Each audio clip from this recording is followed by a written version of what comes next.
Now you are. Hello. Okay, I don't know. Maybe it's a different URL. I went back up and I clicked the last URL you sent me again. Okay. Uh, Whatevs. It happens. How are you? all right, not bad, not bad. Good. So let me see. I have a few. I have a few possible things here. Okay. One is we could. Um, One is that we could talk about. This is a topic. I mean, this isn't a particularly like pilch point type of topic, but it's a topic I see you haven't included that would be pretty interesting. Would be to talk about Nvidia Quad Arm. Uh Um, huh. the that right? Uh huh. Yeah, that's. Yeah. Another possibility would be to talk about. We did do Raspberry Pi projects of the month recently, yesterday, today. Um, so there's that, and then there's also the fact that it looks like there will be a new Nvidia video card within like a month. Um, what what do you what do you like? I don't Um, know. I think we Seems like two of those yeah topics could could almost be dealt with together. together. We could just talk about Oh, okay. Yeah, why don't yeah, sure. Nvidia. Nvidia. Yeah. Yes, Nvidia. So we'll Oh. talk about Nvidia this week, and we'll talk about how looks like there's a lot of signs that they're going to be coming out um, with a new thing with a new card soon, and and this is a big time for them, and their stock is going up while Intel is falling. Yeah. Okay. That's another thing that could be brought up. And I'm sure you saw what happened to Intel this week. The big shakeup. The fact that they announced a big delay, Uh huh. right? And then Uh, totally tore their executive team apart. Not enough. Well, that's a different issue, but okay. Not enough. Yeah. Okay. Yeah. Yeah, We would be seeing a realignment in the chip business. yeah. Yeah, that sounds like a good. There's kind of all kinds of things all going on right now that all fall under that, and it's about components, so Yeah. Could I we? think it is a pretty pilch pointy topic. So I think we're good. Okay. Great. All Okay. right. Good. And then Good. obviously that means that you've seen the others. Yes. Yes, I Okay. have. Excellent. All right. Then I think that means. Oh, let's see. All right. So if I record here and here, and I do not trust. Okay. All right. Well, then with that, let's do this. Oh, before we start, in the opening, we should also talk about CES. Oh yeah. I'll The also open. quick flash this cute thing because I think this is cute. Nice. Yes, for sure. But yeah, I This think we is should a talk. well. I think we should I'll talk explain what, I'll CES explain what it is. because I want Yeah. to. I want to elicit input on what coverage should look like this year, since obviously our live show would be very different. Yeah. So, okay, Yeah. Good point. we're gonna put a Good survey point. up. We're gonna put a survey up this week. So, I figure we can start that now. So, alrighty, here we go. All right, 1, 2, 3.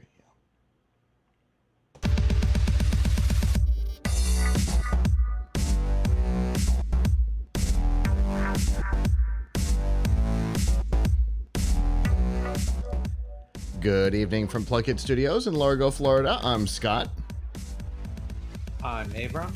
And we are here with episode 568 of F5 Live Refreshing Technology for Sunday, August 2nd, 2020. This show is a proud part of the Tech Podcast Network. If it's tech, it's here. This week... There we go. This week, TikTok is starting to sync, Xbox Live is going free, and Patreon is paying for its policies. Wherever you are and however you're accessing our show, whether it be on social media, Facebook, Twitter, Instagram, or Snapchat, through a podcatcher like Apple Podcasts, Google Podcasts, Spotify, TuneIn, or a myriad of other options, through any of our live stream platforms, livestream.com, Twitch, Periscope, YouTube, or Facebook, or on our website, plunketslive.com. Thank you for making us a part of your day. There are two ways that you can do this. You can join us live Sunday nights at 9 p.m. Eastern at f5live.tv/join us. There you can chat with us during the show and give your feedback on the topics as we talk about them. Or you can always subscribe at plunketslive.com/subscribe. There you'll see all of our shows, including F5 Live, Pilch Point, Plunkets Live Presents, and a whole lot more. And of course, find all of the ways that you can watch or listen.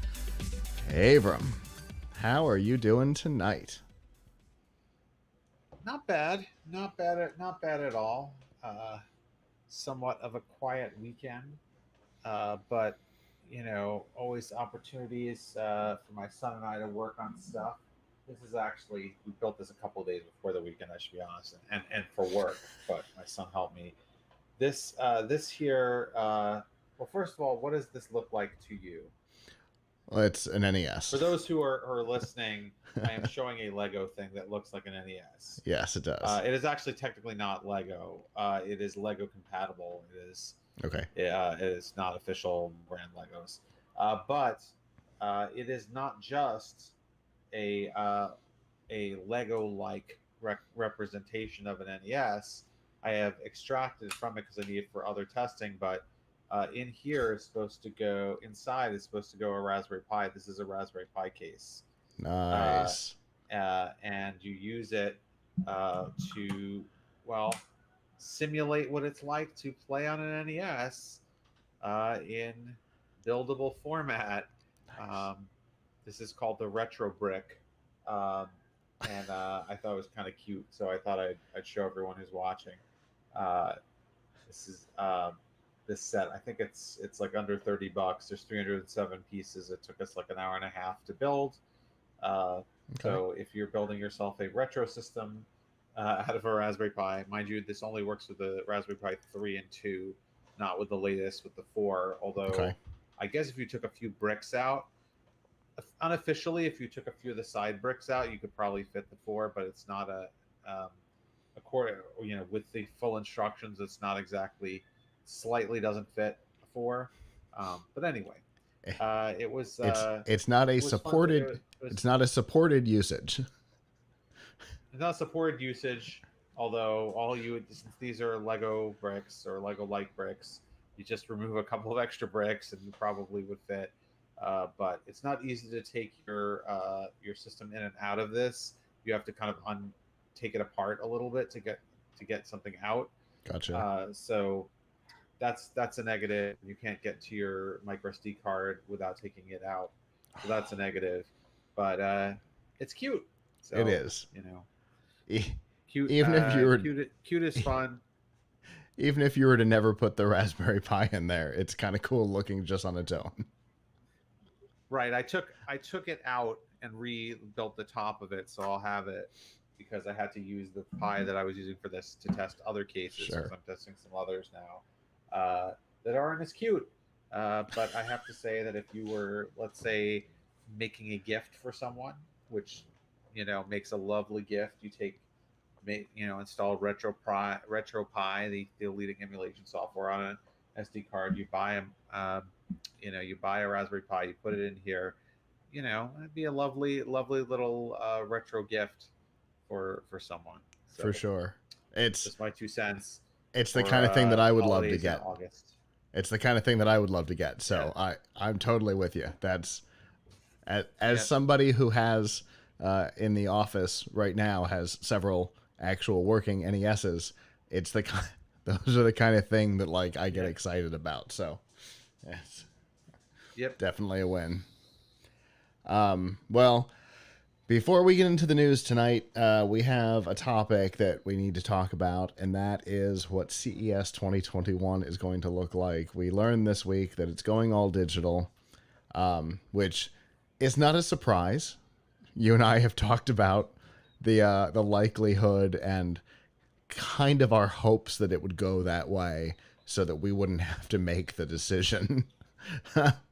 I'm glad. I'm glad that CES is going all digital. For those in the audience who maybe were like, "Hey, what are you guys talking about inside baseball?" A little bit. See, there's been some discussion about CES, the show formerly known as the Consumer Electronics Show, but now they just want to go by CES because they think it's cooler and they don't want to only be known as a Consumer Electronics Show. Uh huh. Uh, you know, biggest show of the year for the tech industry, and up until this week there was still the pretense that they were going to have a show, and they Mm-hmm. were sending folks like us journalists, and I'm sure also more importantly to the CTA, which runs it, clients, people who are buying the booths Mm-hmm. and paid attendees, surveys saying like, what would it take to get you to come to Las Vegas if we had a bus that had no top on it, so you were in the open air when we're carting you around. Would that be okay? If we took everyone's temperature at the door, if we made everybody take a COVID test every day, how they would actually make that happen, I have no idea. But I think that was one of the questions. Like, if we tested people every morning or something, Yeah, I think you're I right. mean, unless there's some enhanced access to rapid testing then that we don't have now.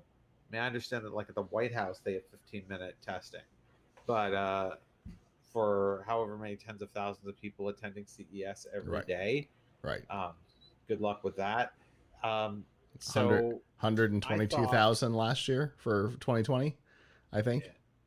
yeah, assuming that a lot less people would come though, Yeah. but um, but yeah, let's say it was even 20,000. I mean, Right. that's crazy. So eh, I mean, what I said to my coworkers, and I've said this to Scott, and I've said this on social media and elsewhere, is like, it doesn't matter what the trade show does. Like, I mean, it matters a little bit, but not enough. Right. Like they could promise me that every other person on the show floor has tested is negative for COVID-19. They could promise it to me. They could even if it could possibly be true, that they could prove beyond the shadow of a doubt, which is impossible because someone could have been exposed, like 5 minutes before they took the test, and then they don't have Uh huh. the antibody yet or whatever. Um, but even if they could, with beyond the shadow of a doubt, prove that nobody within the convention center would have COVID-19, which they can't claim and they can't prove under any circumstances, you still have to get there, Mm-hmm. right? So Exactly. that means flying to Las Vegas. That means being in Las Vegas. That means Right. being out in, and I don't blame Ho- Las Vegas specifically. Like any business trip has right. has Yeah. this potential Yeah. drawback. Right. You've got travel time. You've got hotels. You've got restaurants. You've got Ubers. You've got all these things that are not part of your life or my life today that Right.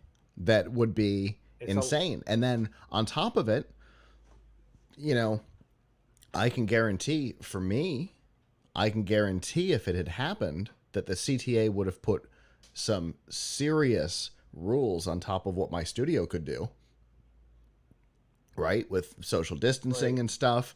And the audience doesn't know how small my platform is, but I think you've seen it.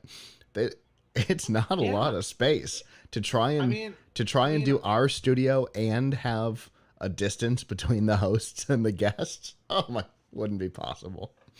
I don't know how you would do anything that you need to do at the show with the kind of social Yeah. distancing that people would expect to happen. But to me, the nightmare scenario, and I'll just wrap it up with this, I guess, is what happens if you're on a business trip any business trip, but see, let's take CES for example, Mm-hmm. and you get sick while you're there. Yeah. Yeah. So you got infected on the plane or in the airport. Mm-hmm. You're there for like a week. What if like 3 days in? I mean, people have been known to get symptoms as quickly as after a few days, right? Mm-hmm. Um, you Now you're sick, but you're not home. You're in Right. a hotel. You can't. You're not supposed to fly home because you shouldn't be going to the airport or getting on a plane. Mm-hmm. If you have it, right? I mean, I suppose some people probably would. They would do whatever is necessary to get home. But Which if you're just being a good which citizen and doing what you're supposed to which do, creates a problem for all the people in the airport and the airplane. right, right. But if you're doing what I'm saying is, but if you're being a being a Right. good citizen and doing what you're supposed to do, you shouldn't go home. So now you're stuck in Las Vegas in a hotel by yourself with Mm-hmm. no one to take care of you. Right. By all rights, you shouldn't even leave the hotel room to go get food at the food court. Um, and if you were so sick that you ended up in the hospital, well, the hospital would take care of you. But the majority of people who get COVID-19 are not so sick that Right. they end up in the hospital, but they are very sick for a long period of time. So so now you're talking about I'm not home, I'm in a hotel, I have to keep paying for my hotel Mm-hmm. indefinitely while I'm sick. My only recourse to get food is room service. Uh, like I don't even know.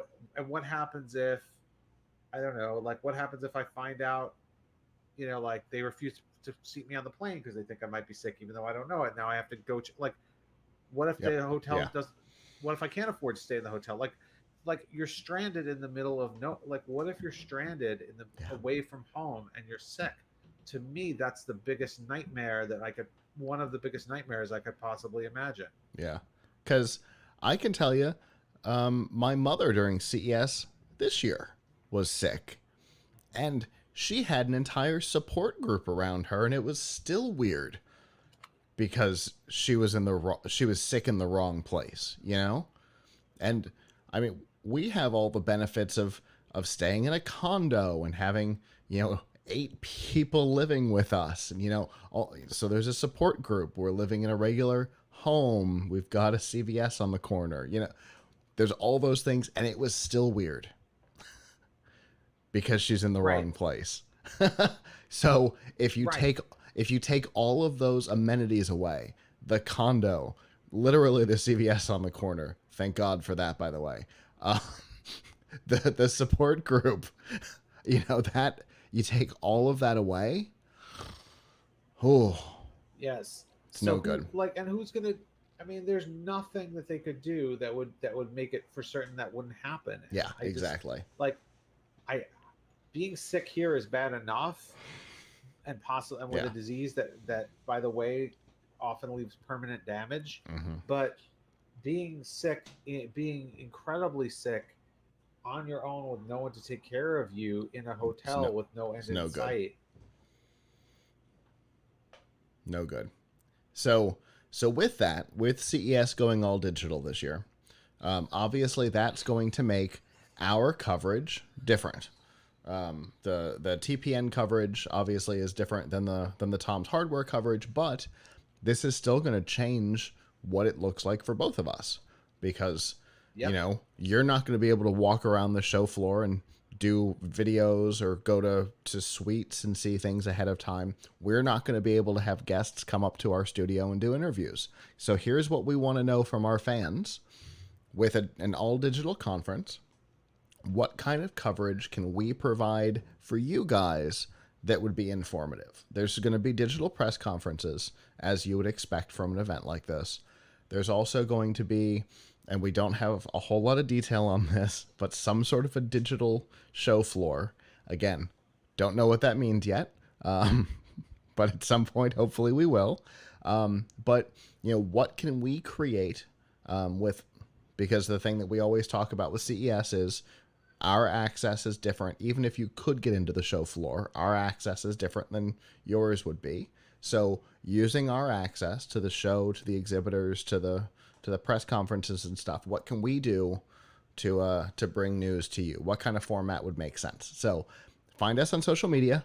You can get us the card at the beginning or in the post, but basically at Plug Hits Live, basically anywhere you are, or at Tom's Hardware, basically anywhere you are. Let us know what kind of coverage for a show like that would make sense, so we can start planning, because we don't do any of it for us.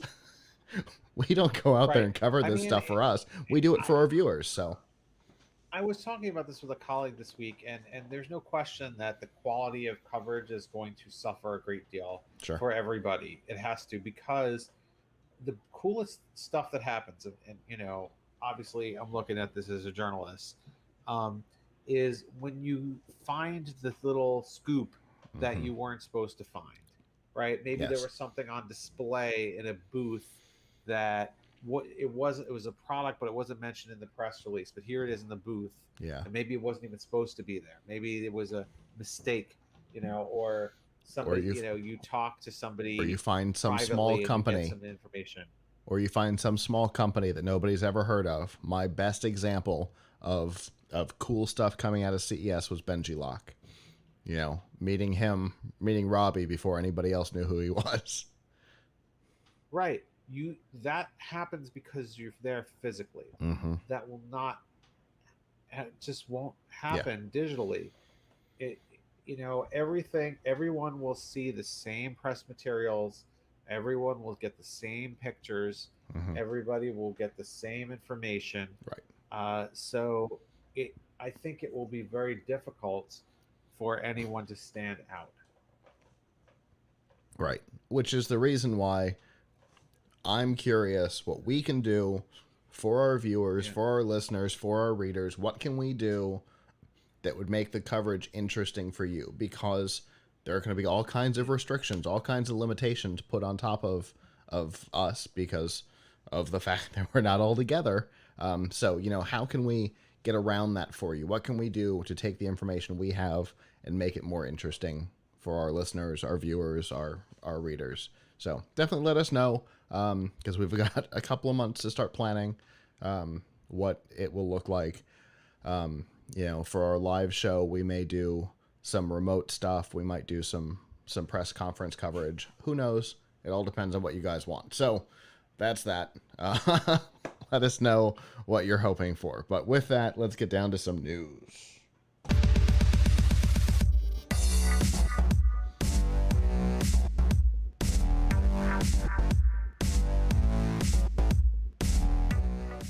This week's Nifty Gifties on F5 Live is proudly powered by the Microsoft Store. Whether you're looking for a new laptop, a tablet, a new Xbox One, games, or a whole lot more, you can get them at the Microsoft Store. And remember that current students and active military can save up to 10% on almost everything.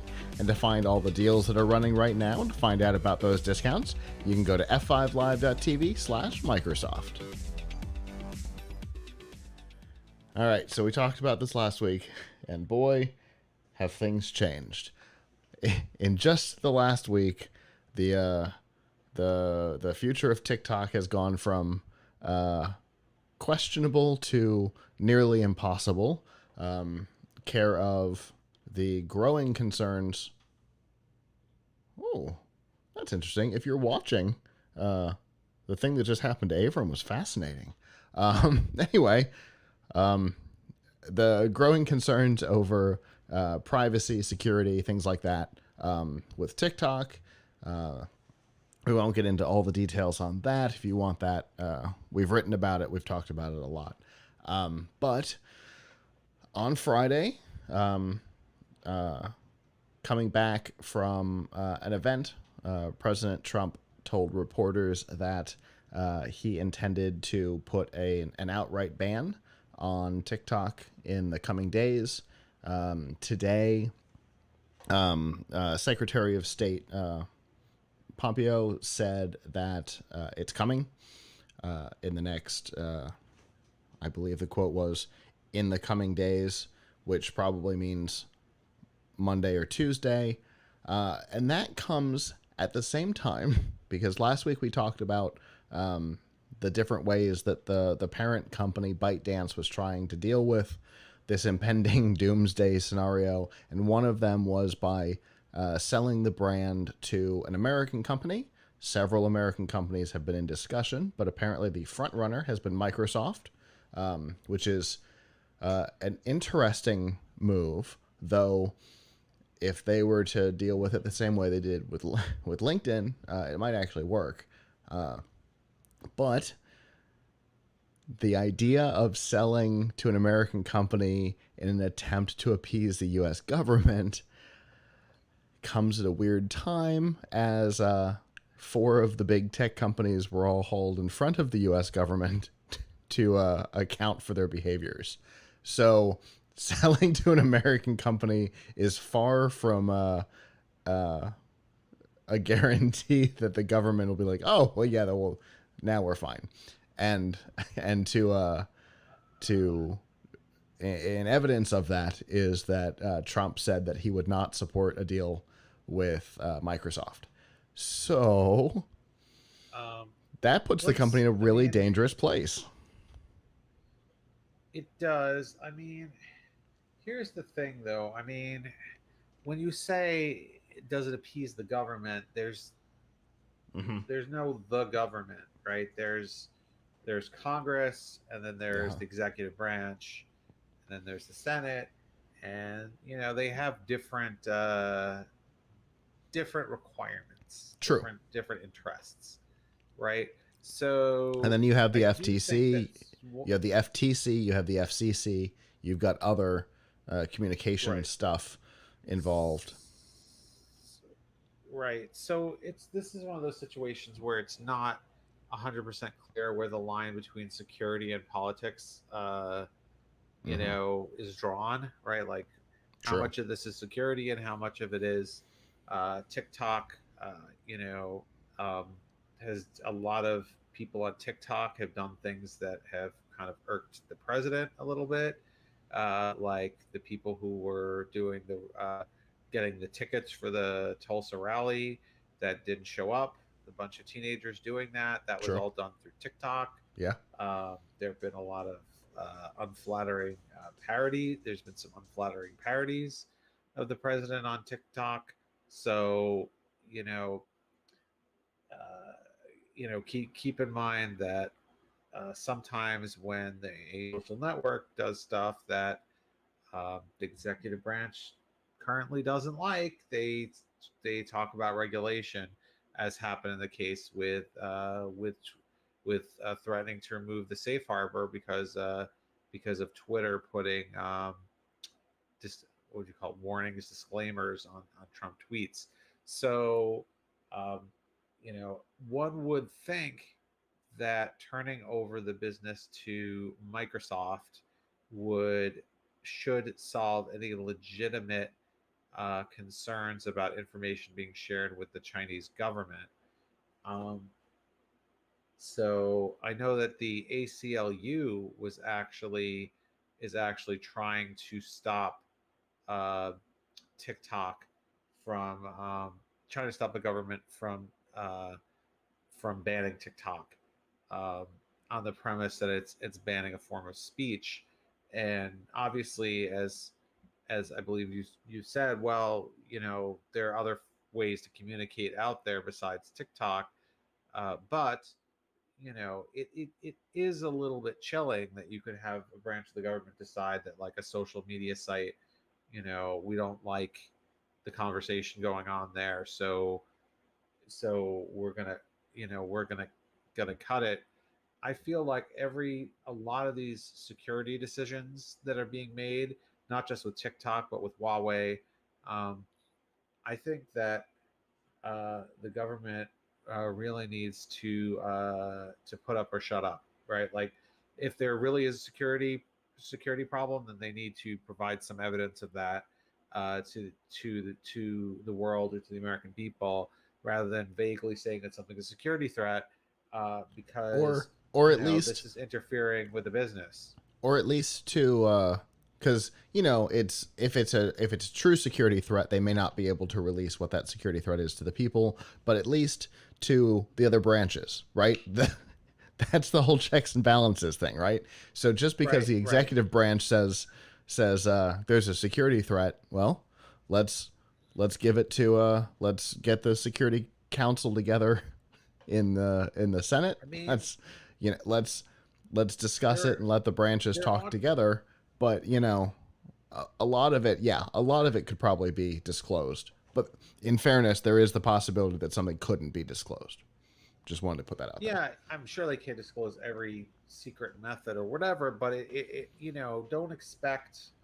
I mean, I think most people in America on all sides, political sides, have a welcome distrust of when the U.S. government says we have to do such and such because security, but Uh we huh.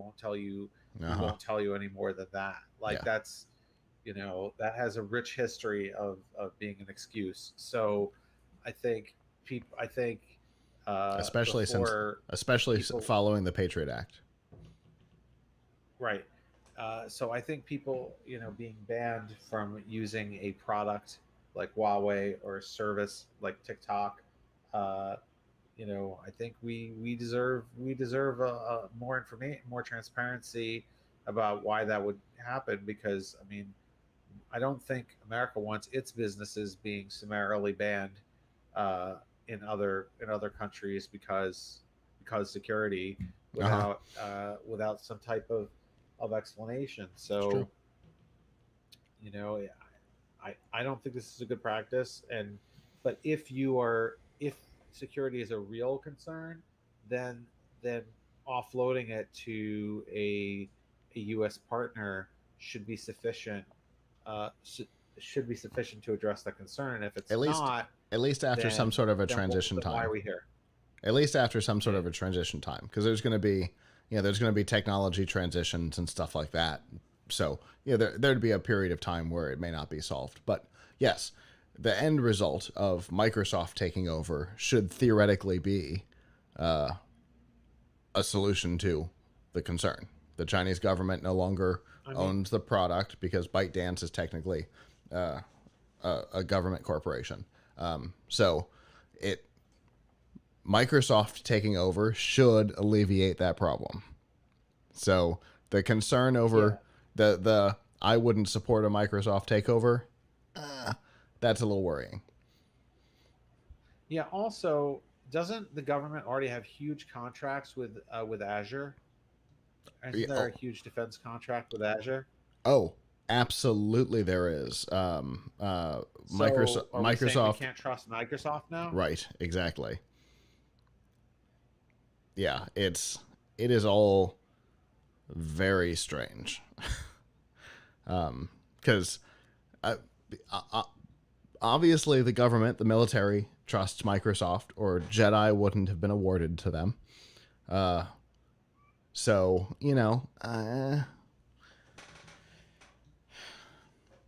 this week is going to be a weird one. That I'm just going to put that out there now. The next 7 days between now and the next show, the stuff that happens regarding TikTok and ByteDance are going to be fascinating.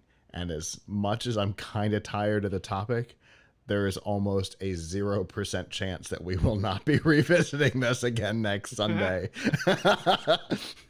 Because it it's a little bit like watching a reality show where you're like, "Oh, I can't believe they got voted off." And you're like, "I don't want to watch this. I can't keep watching this." And then you tune in the next week. Cuz it's just too bonkers to not follow.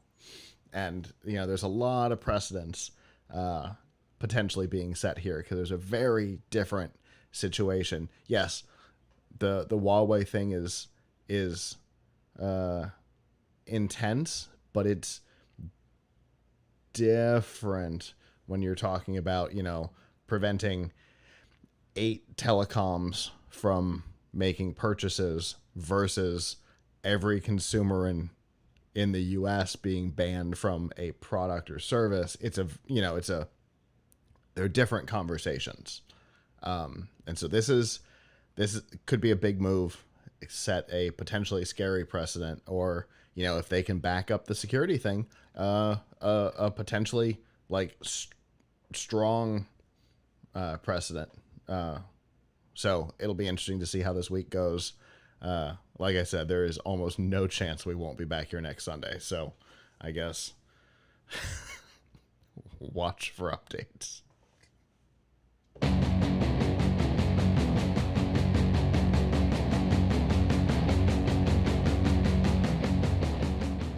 This week's Pilch Point is proudly powered by PureVPN. Make your data your own. The best way to protect your privacy online is with PureVPN. You can hide your online activities, say goodbye to regional restrictions, and improve your streaming quality. Plus, it's available for almost all of your devices, and you can get a special price and a 31-day money-back guarantee by going to pilchpoint.live/PureVPN. You know what I wonder? Since you bring up VPN, Yes. I wonder if people will start using a VPN service so that they can use TikTok if it's banned in the United States. It is a fascinating question, and it is exactly what happened in India. The moment India banned it, and somehow they managed to figure out how to keep the ban in place through VPNs. Don't know how it works, but I know India pulled it off. That could be a selling point for someone's VPN, though. Could be. Hey, we our VPN works with TikTok.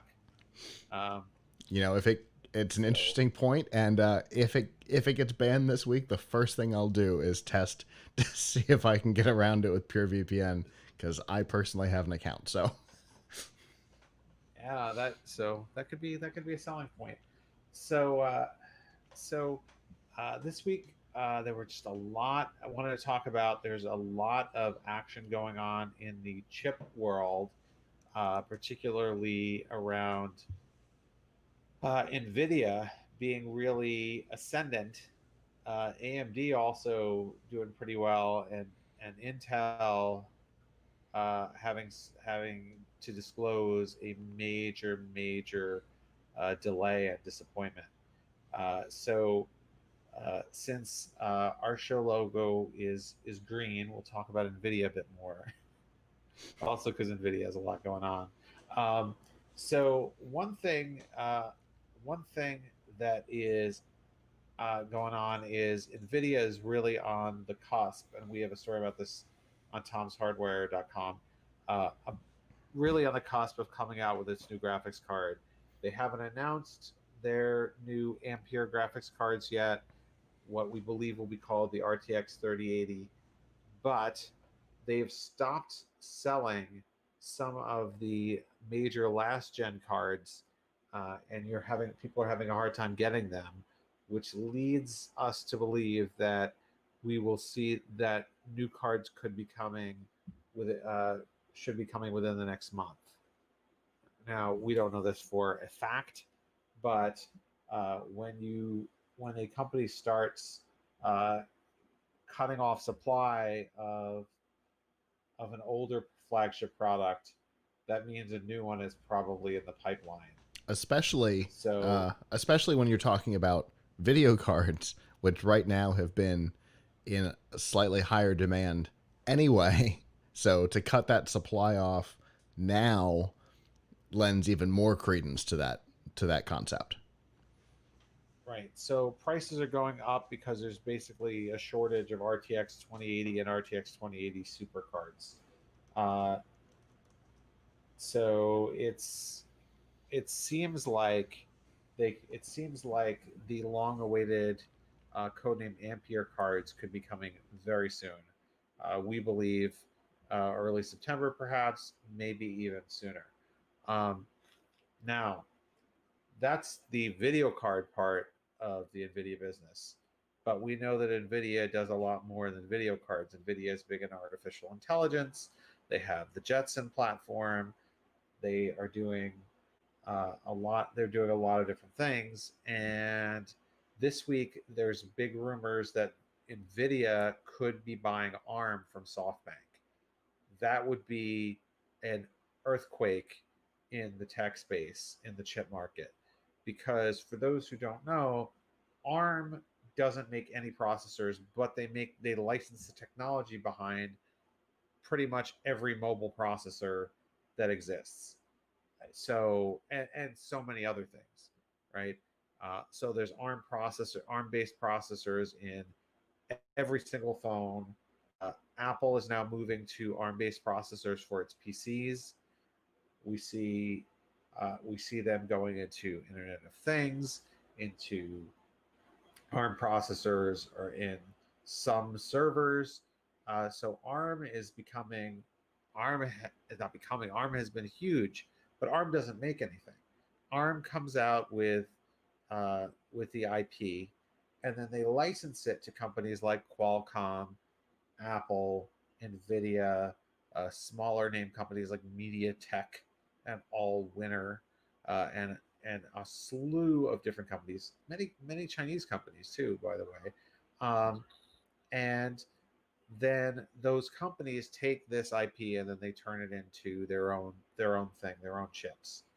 But you know, ARM chips, while there are so many different manufacturers, they all have in common that they use the intellectual property from the ARM company. The ARM company, therefore, it's been kind of important that the ARM company not be too closely associated with any of these companies that use its products to use its IP to make product. What will happen if Nvidia, which you could argue whether or not they're a direct competitor to Qualcomm or they're a direct competitor to Apple. I mean, they're not going directly into phones. At one point, Nvidia was trying to get people to put Tegra in phones, but that I don't know if there a single phone ever came out with it. They're certainly not really trying anymore.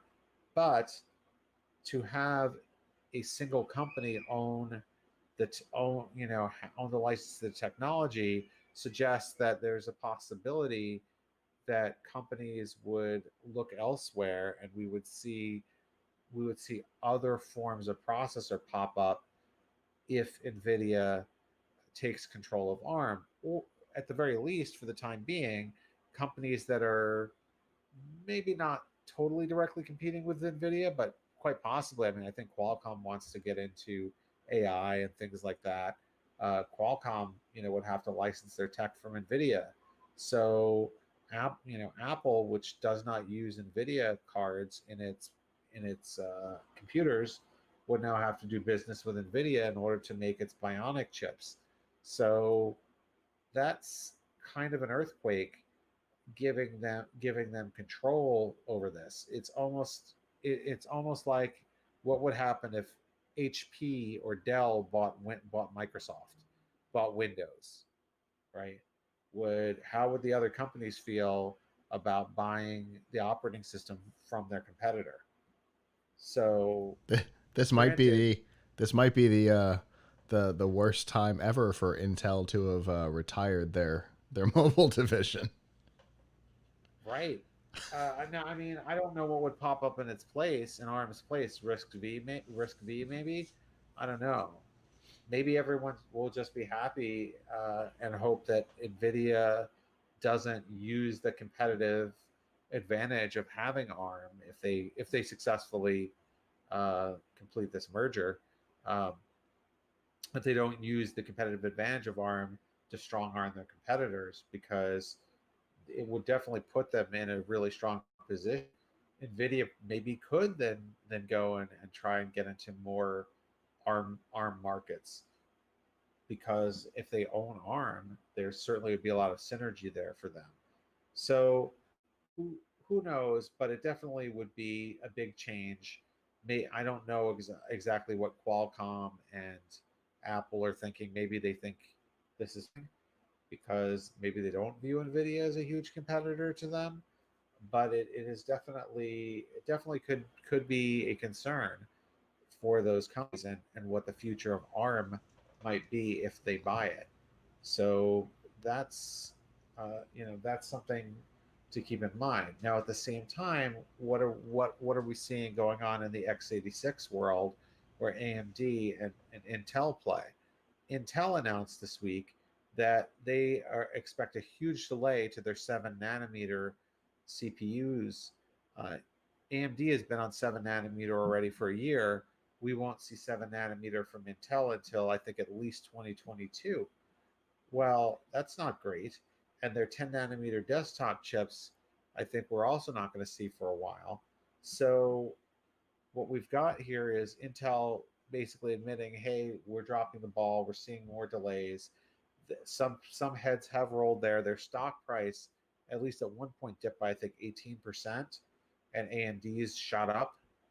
And Nvidia has also had a pretty good few weeks there. Also, it's now most recently at $424 a share, and about 5 days ago it was at $409 a share.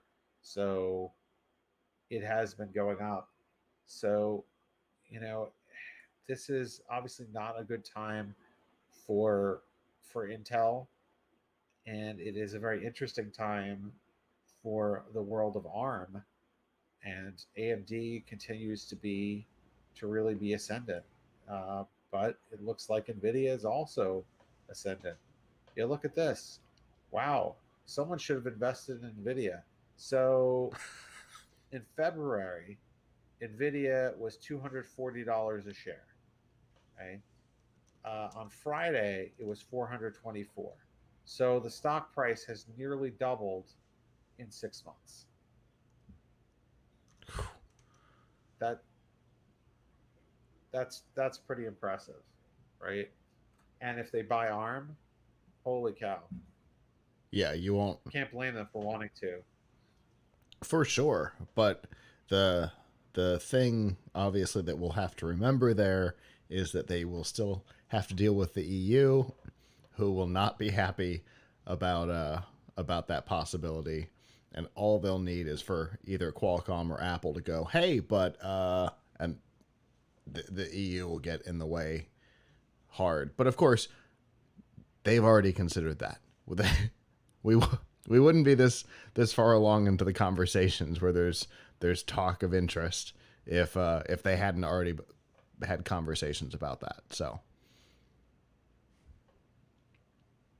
Yeah, well, it'll be interesting to see what happens. It's certainly an exciting time in the world of CPUs and the chip business, but it also can be somewhat of a disappointing time if you were hoping for some new for some much more powerful Intel processors. well, that is for sure. Obviously, I know you guys have got to have articles on this stuff, right? We do. We tomshardware.com. We have an article about the reasons why we think the new Ampere chip is going to be coming out in the next month. We have a story on the homepage right now about the potential merger between ARM and NVIDIA. And on our most recent episode of the Tom's Hardware Show, which you can find archives of on our site, but also on YouTube, on the Tom's Hardware channel on YouTube. Uh, we discussed on this week's episode everything that's going on with Intel and why and what they need to do and why they're failing.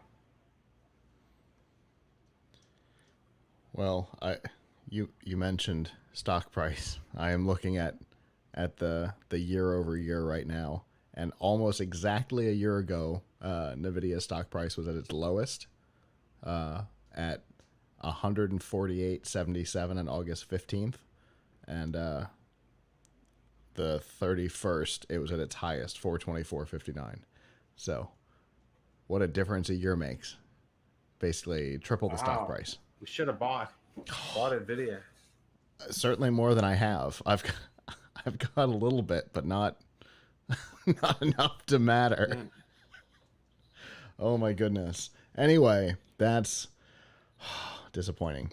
But good for them because they've definitely, like you said, between their AI stuff, the demand for their video cards, and now the possibility of buying ARM, they're definitely positioning themselves as essential. So good on them. They've found some niche. Anyway, I appreciate the topic because it's truly fascinating what's going on there, and not everybody gets to follow it. So, as always, I appreciate it, and I can't wait to see what we talk about next time.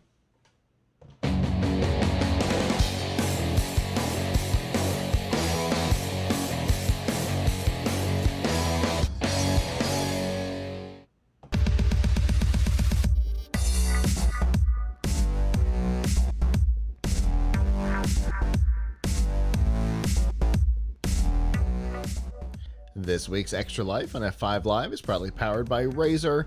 Get all the accessories you need to up your game on PC, console, or mobile devices from Razer. Whether you're looking for a gaming mouse and keyboard like we use here in the studio, a webcam and or light for your Twitch stream, or an entire gaming setup like the Razer Blade 15. You can find it all at Razer by going to f5live.tv/Razer. All right, so obviously the new consoles are coming. The next generation of gaming consoles, just a couple of months away. Both companies, both Microsoft and Sony, have been making announcements and big deals about what it is that's coming. We've seen hardware. We saw Microsoft recently do their first gaming showcase. There's likely another one coming in the next couple of weeks. And one of the games, obviously, that for Microsoft is always a big deal is the Halo franchise. This game is going to be called Halo Infinite, and people want information, clearly. And so game listings have been going up. But one of the things that's interesting is that one site actually put up a game listing. Smith's Toys put up a game listing for Halo Infinite that included some unknown information. In it, it says the legendary Halo series returns with the most expansive Master Chief campaign yet and a groundbreaking free-to-play multiplayer experience. Enjoy up to 120 FPS and greatly reduced load times, creating seamless gameplay with Xbox Series X. Now, 120 frames per second is a pretty big deal. Obviously, that's one of the kind of new hallmarks for the new console is enhanced FPS. And I'm not gonna lie, don't care. That's not the part that stands out here for me. The part that stands out is the free-to-play multiplayer. Now, it could mean one of two things, or it could mean both of two things. It could mean that, unlike basically any other Microsoft studio, I think they're called Xbox Game Studios now, but any of the Xbox branded games, that multiplayer may not require you to purchase the game, which would come from the same playbook that Epic Games uses for Fortnite, where you don't have to purchase the game to play one of the multiplayer modes, which is the one that most people play. And even though it's free to play, it's the one that generates the most revenue for the company. So it could mean that. It could also mean it could be some evidence of a theory that's been going around based on some other evidence that Xbox Live Gold and Silver are about to go away, and that everybody will get Xbox Live for free starting later this year. Ooh, again, if you're watching, the thing that just happened to Avram is fascinating. I cannot wait to show it to you later, Avram. Anyway. No, I can see it myself. Okay. I look like what happens at the end of 2001: A Space Odyssey. Indeed. It's fascinating. I have no idea what's going on tonight. Anyway, so the idea that Xbox Live would go completely free has some existing evidence. The first being that the Xbox Game Pass Ultimate is getting the mobile streaming for free without any addition to the price for the service. Also, Microsoft has discontinued the 12-month subscription for Xbox Live Gold, which to some some people called it a Microsoft money grab because the per month is the cheapest on the 12-month subscription. For me, I have maintained that they got rid of the 12-month subscription because in less than 12 months, there will no longer be a subscription. So this could play into that as well. It could be one, it could be other, it could be both. It would not surprise me if Microsoft took advantage of its flagship Xbox franchise to experiment in the free-to-play realm, to see if they can take on the Fortnite business model, as Microsoft has been experimenting with business models for games. Obviously, Game Pass is a great example of that. So I wouldn't be surprised to see it, but it also lends credence to the free Xbox Live, which I think would be a big thing for them. So, what do you think, Abram? Yeah, I mean, I think that's great. It will obviously be a boon for consumers. I think the question is, what platforms would that go across? Would it only be for Xbox hardware, or would it also be PC? Would people be able to dial? I mean, I guess for Halo you can't really use that on other consoles, so it doesn't really matter. But would you be able to do cross if it applied to other titles? Would you be able to do cross play with it? So, I guess we don't uh, know. so other platforms in this case could mean Xbox Series X, Xbox One, PC, and mobile through xCloud. So technically, there would be four platforms that you could free play across, and with xCloud, it's iOS and Android. If you wanted to, you could emulate from there and play it in even greater places. But I wouldn't be surprised if obviously it'll never come to PlayStation. Although Right. Microsoft does have a game on PlayStation, but that's because they bought Minecraft. But we won't see it come to PlayStation. But considering Microsoft's whole we're everywhere philosophy under Nadala, wouldn't be surprised if we started to see games start coming to Mac and maybe even Linux. I mean, there's the whole Microsoft Hearts Linux campaign. I wouldn't even be surprised if we saw it there. Microsoft games are even come to Steam. I mean, Yeah. Well, you know, not to keep bring up Raspberry Pi wherever I go, but when I think as a lot of people here know, I have another show that I recently started called the PiCast, and which is on Tuesdays at 2:30 Eastern. And on the first episode of that show, we had the founder of Raspberry Pi, Evan Upton, and one of the things that he said was he doesn't understand why there's not more of a gaming community around Raspberry Pi and why aren't more game developers supporting it. So I don't know. Could we play Halo on it? Uh, if you had Project X Cloud for it, you could. I was just say for sure you could. I mean, indirectly, it's not the most direct way to get there, but with with a Linux distro, which is what we're dealing with there, you could Mm. easily put an Android emulator on it. I don't know if there's an Android build for Raspberry Pi, which is the There reason is, I'm saying there it. is, Okay, well then there you go. there is. And But I don't. put I mean, I don't know if it's that great, but there is one. But I but think the issue isn't like hacking it, which uh-huh, I love to more do direct. because that's fun. But I think what Upton's point was, hey, we should actually have companies like Microsoft offering more direct support. Like Right. here's not like you can hack it and find a way to play this, but like no, Which here is we actually are directly supporting it. which in fairness is a big part of their community, which might be part of the problem. um Yeah. but you know, the idea of uh um a proper xCloud build for Raspberry Pi actually totally makes sense to me. I wouldn't be Yeah. surprised if it's in the works.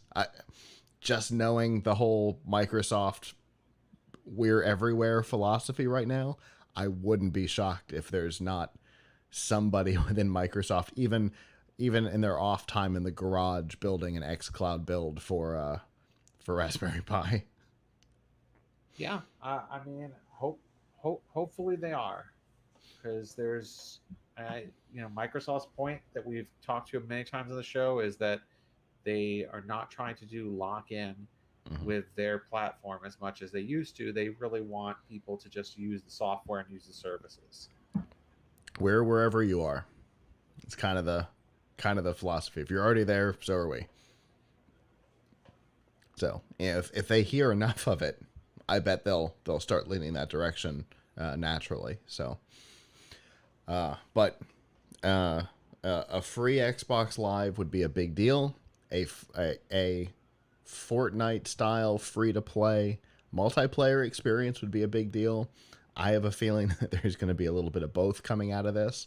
That quote about the game no longer exists on that website. We've linked to the page, but it is no longer there. My guess is it was not supposed to be there yet, and Microsoft freaked out and asked them to take it down. Um, but But see, that's where journalism comes from, right? Like that's right, why when we were right talking place at the earlier right in the show time. about CES, it's why I'm so sad that there's not Yeah. going to be an in-person CES, even though I don't think they should have one. But we're going to miss out on a lot of journalism because Hmm. when you only deal with stuff that's spoon-fed to you, then you're going to have the same information as everybody else. You're Right. not going to break any stories and not going to be anything exciting. When you're there in person and you see, hey, somebody has something in their booth that they really weren't supposed to have, you know, Hmm. somebody It's is that showing right something that they place, right really were time. supposed to be behind closed doors. Yeah. Right place, Yeah. right time. And that's what happened here. Somebody happened to be on the site and they're like, hey, I've never heard them mention this before. I wonder what it means. So, uh, I wonder what it means. We all wonder what it means. And holiday 2020 is coming quick. It will not be long before we know what it means. And if I had to guess, I would say since this made pretty big waves this week, that at the next game showcase, we will probably find out what it means. Just a guess, because I can't imagine that they can ignore it officially for too much longer.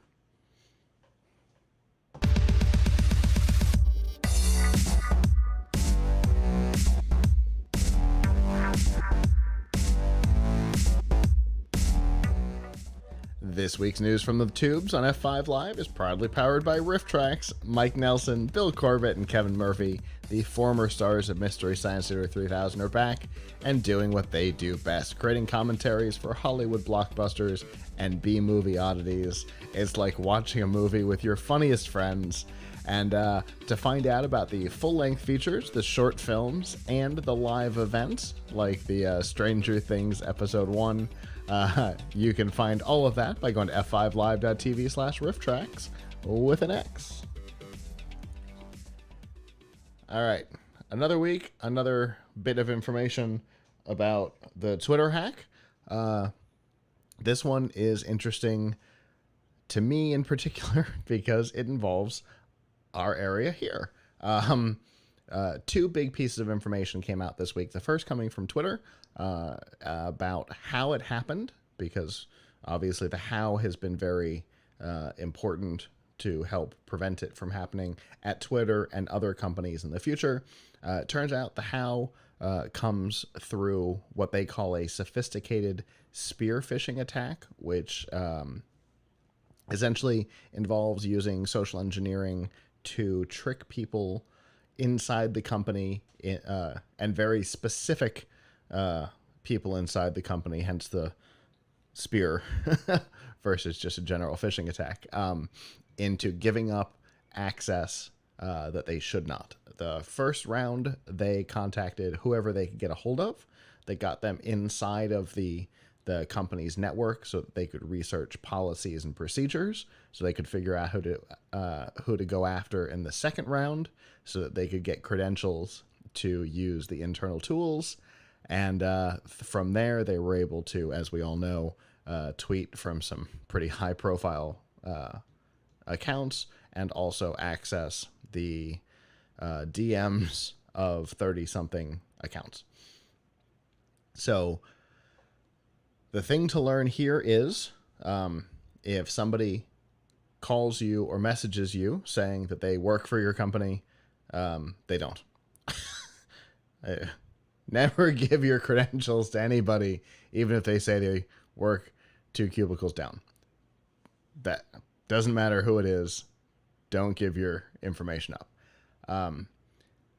The other big thing that came out was The Who, and not the band. So I knew you'd appreciate that one, Abram. So as it turns out, 3 people were charged this week by the U.S. Attorney's Office of the Northern District of California. According to the information that came from the Justice Department, 3 people: Mason Shepard, a 19-year-old from the United Kingdom; Nima Fazeli, I'm going to guess, don't know, a 22-year-old from Orlando, Florida; and an unnamed minor, which we'll deal with in a second, from Tampa, Florida, a 17-year-old from Tampa, Florida. WFLA, which is our local NBC affiliate here in Tampa, later identified the minor as Graham Clark. Interestingly, Graham Clark, the 17-year-old, is being considered the mastermind of the attack. And the U.S. attorney here in Florida, because it's a minor, so charges don't go across state lines. So the U.S. attorney here in Florida has charged him with 30 felonies, which is a lot. We've got 17 counts of communications fraud, fraudulent use of personal information, with over $100,000 and 30 or more victims, which is definitely the case because it came out to $113,000 that they stole. 10 counts of fraudulent use of personal information, 1 count of access to a computer without authority, which is what we expected, and 1 count of organized fraud, which, if he's the mastermind, he got at least 2 other people involved. That's organized. But well, 30 felonies. The other 2 is don't let some teenager talk you into a crime. Right? Because there's the there's the possibility that there's some social engineering involved there too, right? Right. That he may have used some social engineering techniques to get these other 2 involved if he's the mastermind, which is a fascinating bit of information. 17-year-old master. I mean, why not? True. Has nobody seen War Games? Hackers. Was Matthew Broderick really? Hackers. I don't like to talk about that movie. What? It's such a bad movie. Spinning phone booth hacking? Come on. It's the dumbest thing that's ever been on the big screen. Yeah, it's so bad.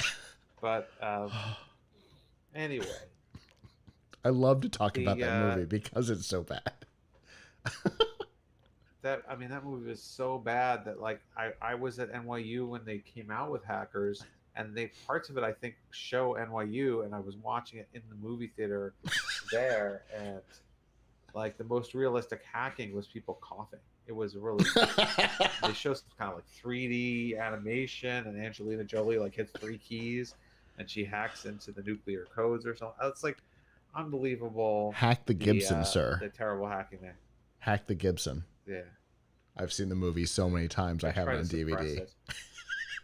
Try to suppress it. It's one of those movies that I go back to from time to time just to remember how few people actually understand what hacking is. Yes. Even exactly. With experts on staff, they still came up with that nonsense. Anyway. Yes. We have periodically had these discussions at Tom's Hardware. We had one the other day about like what someone mentioned Swordfish, and I was like, well, that's not a really good movie either. But anyway, yeah, I mean, I guess it's good they arrested this person. We certainly don't want people spearfishing. People need to be conscientious about what they get in their email. They need to be wary. Mm-hmm. Period. We've seen it too many times. The same thing. Spear phishing is also how people got a hold of how Guccifer, was it Guccifer 2.0, got a hold of emails from the Clinton campaign. Mm-hmm. So you don't be an idiot. I mean, I guess it's easier said than done, right? Because people can easily be fooled, and the Mm-hmm. larger a company that you're in, the easier it is to Yeah. fool people because maybe you don't know who this person is. I mean, it used to be, I remember when I started at Laptop Mag several years ago, I knew every single person. If some stranger emailed me, I would know as a stranger.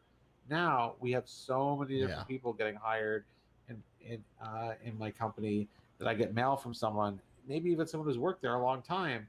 I'm like, oh, who's this person, right? Yeah. And so you just have to be careful about what information you give out and assume that anyone and anything is suspect. Absolutely. And I mentioned it last week. I'll mention it again this week because it really is a great explanation and involves a story of spearfishing. There's the song "Social Engineering" by the nerdcore rapper YT Cracker, which is whose backstory is suspiciously similar to the main character in Hackers, by the way. Anyway, I'm fairly certain his story is the basis for the movie. But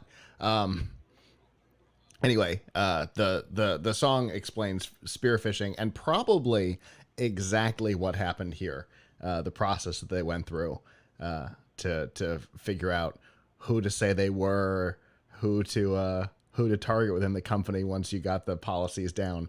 It's a really weirdly detailed song, but anyway, be careful. Doesn't matter whether you're a consumer or an employee at a company. Be careful who you give information to, and definitely never give your credentials to anybody, because nobody's going to actually ask for that unless they're trying to get you in trouble. So.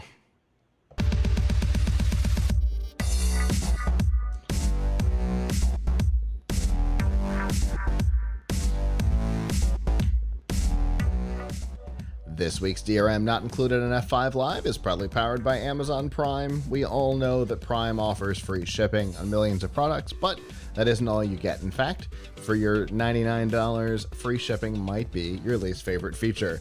Free music with Amazon Prime Music, free TV, movies, and documentaries with Amazon Prime Video, free games, and a free sub on Twitch Prime, and a whole lot more. To learn more, get links to all of these features and get a 30-day free trial. You can do all of that by going to f5live.tv/prime. All right. I don't know that we ever necessarily covered this early on, but it's a topic that I talk about a lot outside of this show when I'm talking about the importance of owning your content if you're building content like ours online and not relying on other people to do it for you, because things happen. In this particular case, Patreon removed an account for a content creator, a comedian, Owen Benjamin. They claimed because his content violated their terms of service, which is fine. It's the site's brand. They have the right to do that, but obviously they have to do it within their own rules and within the rules of the contract that they create with their users. In this particular case, the contract with their users stated that for the money that the users paid, they had access to the users' content. And when the content went away, they didn't get their money back. And so that is a violation of the contract. So a group of them got together and individually sued Patreon for violation of contract. Pretty reasonable if you've paid for something that has gone away to take action to either get the thing you paid for or get your money back. Now, here's where it gets interesting. Patreon's terms of service allowed for individual arbitration through California's arbitration laws, which require the company to pay upfront for the legal fees of the user. So, for each user who sued, Patreon was required to pay their legal fees for the individual arbitration, not group arbitration, but individual upfront. So, Patreon panicked, changed their terms of service, did not notify their users of the change of terms until they arrived on the site, and the new service said, by visiting the site, you have accepted our terms of service. Oops. So there was no way of knowing that just by visiting the site that you were going to be giving up your ability for individual arbitration and your rights under California's arbitration laws. So obviously a new lawsuit was filed trying to invalidate the terms of service. That has been going on for a little under a year. And last month, a judge ruled against Patreon. The details of the ruling came out, I think it was on Friday. Maybe it was Thursday. Detailing what had happened. And essentially, the judge said that Patreon's actions were like changing the rules of the game once you've started playing. And that they could not do that. And so any lawsuits involved from the change prior fell under the old terms of service. So all of these individual suits are individual suits. Patreon will have to pay the legal fees up front for all of them. And anybody who wants to sue, either over the Owen Benjamin dismissal or any content creators who were dismissed prior to this change, all fall under this. It is expected that Patreon's upfront legal fees will be at least $20 million this year alone.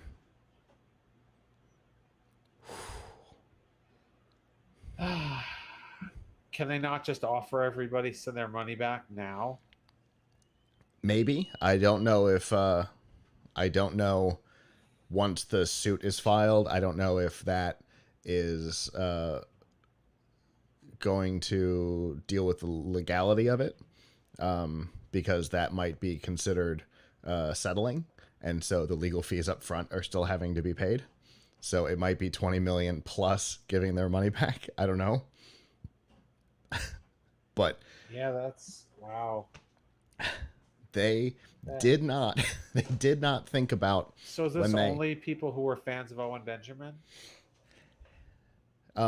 Anybody who was a paid fan of Owen Benjamin or a paid fan of anybody else dismissed under these same rules prior to can file suit under these rules. Sounds like that Patreon is just not very smart about their business. They should have figured out. I think probably what they were trying to do was avoid a class action, so they created a situation where they had to go to individual arbitration, and so that's usually more favorable to a company because then no one can do a class action, right? And then it's arbitration, not court. So they like that better. However, but being filed in California sets them up for all kinds of different rules because California is a different beast. They were trying. They should have let the class action lawsuit happen, because then what they would do is eventually end up paying the lawyers a few $1 million and paying everybody a few bucks. Now, yeah, it's something really crappy. But I feel some sympathy, some empathy for Patreon, because obviously they were trying to protect their business, but also they're trying to protect their business by enforcing some kind of decency rule, because Owen Benjamin, I mean, I can't speak for, I don't know who else was banned and why they were banned, but Owen Benjamin is a terrible bigot. So indeed, let's just be clear about like what what he did. He's a Holocaust denier. Mm-hmm. He's talked favorably about slavery. Not a good person. Not yet. So I understand why Patreon would be embarrassed.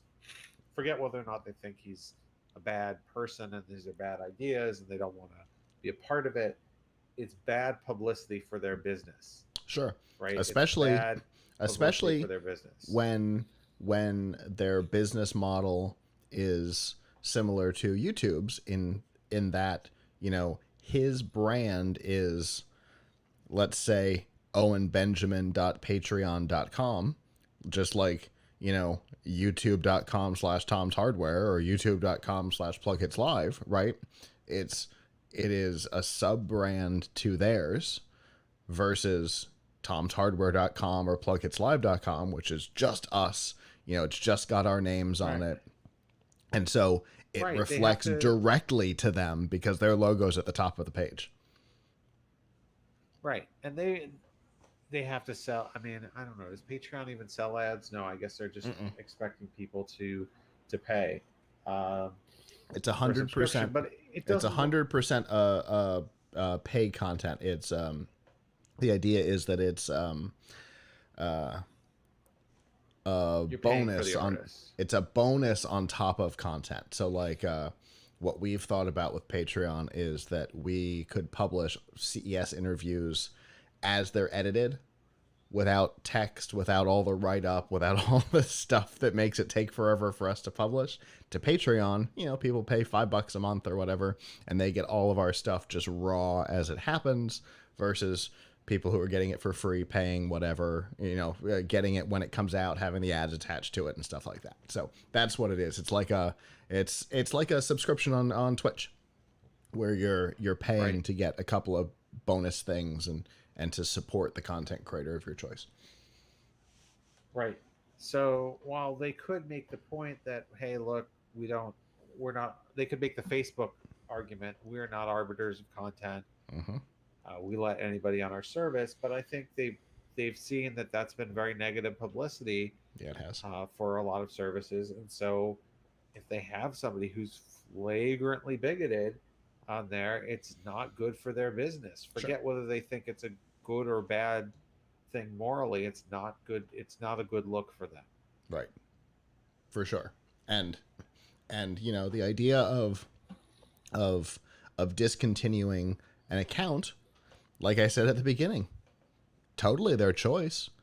It's why I always recommend people build their own brand on their own soil, use other things as bonus. But in this particular case, I 100% support the decision they made. But the process through which they went to do it was wrong. They terminated the account. They should have prorated everybody who had paid for a subscription, returned the prorated or even the whole monthly amount, because it'd sure be a lot less than what they're going to pay here. But Right. have a policy, prorate. There's 11 days left in your month. All right, you get a third of your money back, and the account's terminated. Boom. They could, if they had done Right. that, there would have been nothing to complain about here, because it wouldn't have been a violation of the contract. Right. Yep. Pretty foolish of them. Yeah. One simple little mistake is going to cost them a lot. And in a time when there's so many alternatives now, even the most high profile Facebook and YouTube accounts now have this feature built in, where you don't have to leave the other place that you already are to get the closed paid for content. They're already losing market share, partially because of the way they handled this, and partially because there's so many options today. It's a bad place to be, and having to fork up another 20 million isn't going to make it better for them. So I don't know. If you're relying on Patreon right now, you might want to be looking at alternatives, because there's no telling how 20 million is going to hit them, because it could be hard. So just a warning. Well, that is our show. Thank you to those of you who joined us live. We always appreciate it. If you didn't join us live and would like to in the future, Sunday nights at 9 p.m. Eastern, you can go to f5live.tv/join us, and there you can chat with us in the studio, give your feedback on the topics as we talk about them, which we always like. Hello to JR Clips on YouTube, who I just see a comment from. So there we go. There's people saying hi in the chat room as we speak. If you're not able to join us live, that's okay too. You can always go to plughitslive.com/subscribe, and there you'll see all of our shows and all the many, many ways that you can subscribe to us or stay in contact with us as well. The topic of contact this week that both Abram and I would like is how can we create coverage of CES this year in the all digital realm that would be interesting for you? What kind of stuff would you like to see from us? We'd love to hear from you. Find us on social media, click on the email, the Facebook, the Twitter, wherever, and let us know. And I guess with that, on behalf of the staff that's not here, I'm Scott. I'm Abram. And we will see you guys back next time. Ciao.